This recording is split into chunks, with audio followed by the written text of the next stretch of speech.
అదేవిధంగా నాకున్న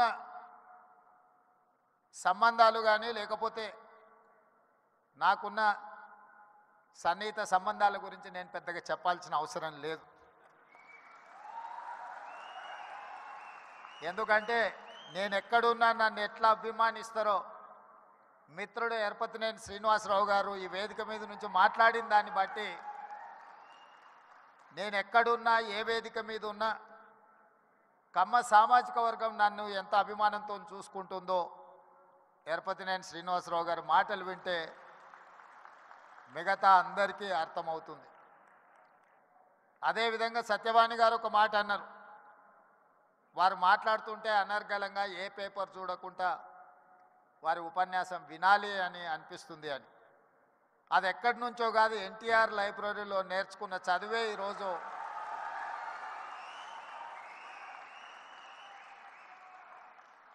ఎన్టీఆర్ లైబ్రరీలో మేము చదువుకున్న చదువు ఇవాళ జీవితంలో ఉన్నత స్థానాలకు రావడానికి ఉపయోగపడ్డదని నేను గట్టిగా అందరి ముందు చెప్పడానికి ఏమాత్రం జంకను.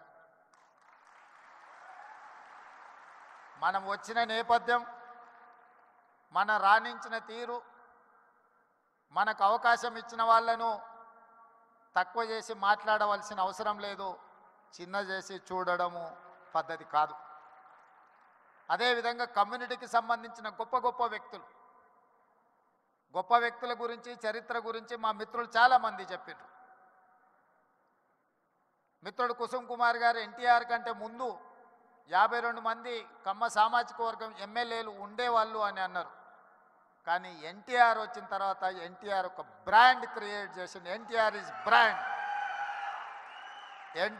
Brand for politics, NTR is brand for leadership.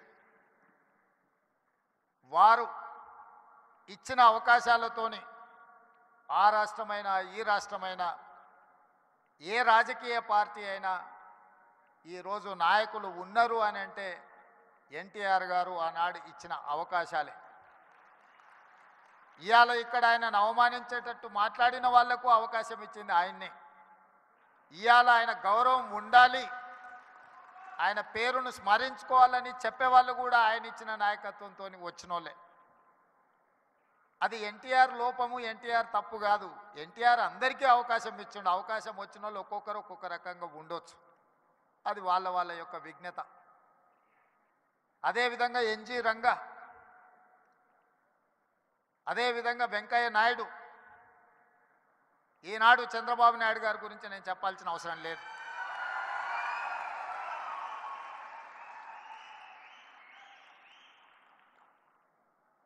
ఈ దేశంలో కాంగ్రెస్ పార్టీకి ఎదురే లేదు. బలమైన నాయకురాలుగా శ్రీమతి ఇందిరాగాంధీ గారిని ఎదుర్కొనే వాళ్ళే లేరు. అంత బలమైన నాయకత్వాన్ని అందిస్తున్నప్పుడు ఎన్టీ రామారావు గారు ప్రవేశపెట్టిన సంకీర్ణ రాజకీయాలే ఇవాళ దేశాన్ని ఏలుతున్న వాళ్లకు అవకాశాలు ఇచ్చినాయన్న సంగతి మరవకూడదు. రామ్మోహన్ రావు గారికి గుర్తుండి ఉండాలి, ఆనాడు తెలుగుదేశం భారతీయ జనతా పార్టీ పొత్తులో భాగంగా దేశంలో 2 సీట్లు బీజేపీ గెలిస్తే హనుమకొండ నుంచి పివి నరసింహారావు గారిని ఓడించిన బీజేపీ జంగారెడ్డి గారు తెలుగుదేశం మద్దతుతో గెలిచారు. దేశంలో 2 సీట్లు బీజేపీ గెలిచిన రోజు 1 సీటు గుజరాత్లో గెలిస్తే 2వ సీటు తెలంగాణలో తెలుగుదేశం పార్టీ ఎన్టీ రామారావు గారి మద్దతుతో గెలిచింది. నేషనల్ ఫ్రంట్ కావచ్చు, యునైటెడ్ ఫ్రంట్ కావచ్చు, ఎన్డీఏ కావచ్చు,